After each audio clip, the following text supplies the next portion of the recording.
Of course, it's a great honour to be re-elected.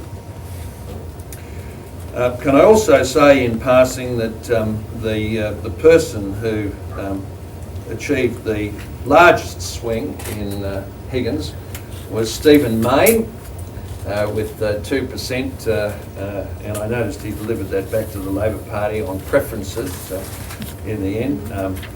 I do want to say to Stephen, I had a side wager with him that he wouldn't get his deposit back, and I don't think he will on 2%, Neil, but any time he wants to come and see me and have a discussion with me about whether or not the Commonwealth is carrying any debt, I'd be very happy to explain the figures to him. I assume that this is him recording for his YouTube. Let me say to Stephen, the Commonwealth carries no net debt. Aside from Stephen, I don't think there's anybody in the country who believes that it does.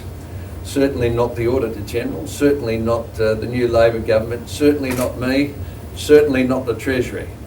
And I'd be very happy to explain the figures to Stephen, because that was his principal election manifesto in Higgins. I do agree with Stephen on some of his other policies, including poker machines, which I think are completely out of control in this state. Poker machines is a way of taking from the poor and giving to the rich.